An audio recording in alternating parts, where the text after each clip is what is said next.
One of the most amazing lines ever said surely comes in the 15th chapter of the Gospel of St. John. But I have called you friends. This is an astounding bombshell. From a philosophical viewpoint, let's go Aristotle here for a minute. Aristotle is the ancient master of friendship. He directly asked the question, can you be friends with God?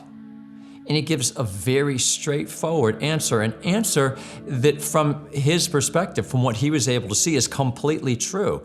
No, you can't. Why? Because you can't live together with God. And friendship is always about living together. I like to think when our Lord said those words, he had Aristotle's thoughts on friendship in his mind. He knew this was a complete bombshell. He said it as though it's a complete bombshell, and it should be for us if we have eyes to see. But I have called you friends. This means something. It means something very specific, and we would do well to really think and meditate on what this means. Clearly, this is an offer that's being made. Because it's interesting. If someone just walks up to you and says, I call you a friend, you kind of think, well, on what basis are you calling me a friend? Am I involved here? Our Lord knows that.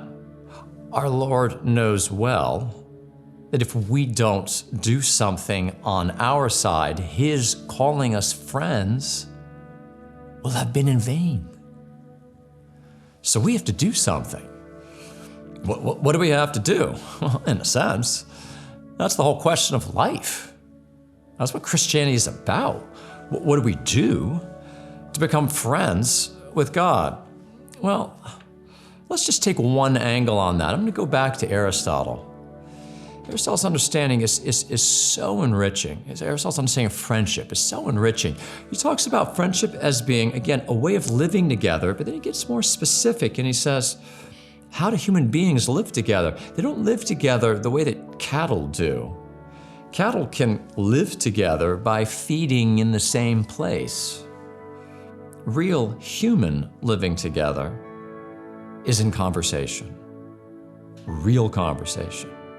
Sharing our hearts and our minds.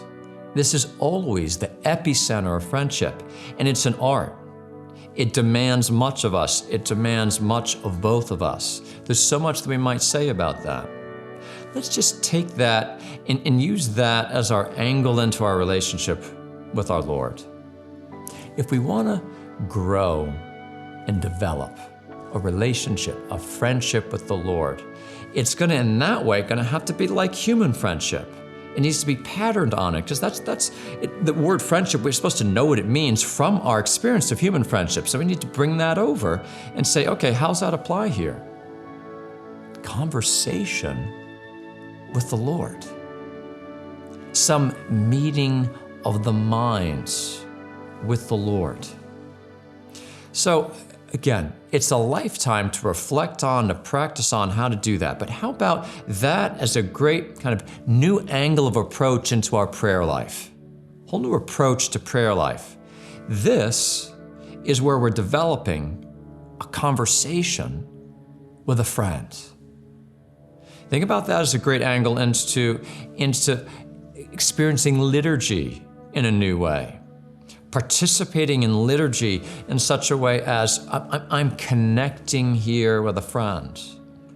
How about also that other aspect of prayer, kind of that private prayer, that mental prayer, the taking the time where we're thinking and sharing our thoughts with the Lord, just having a conversation naturally like friends.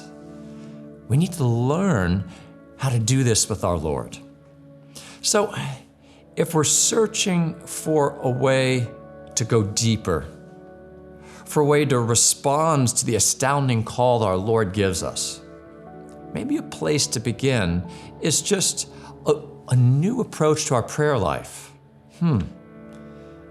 But I have called you friends. This means something for how we speak and share ourselves with the Lord every day.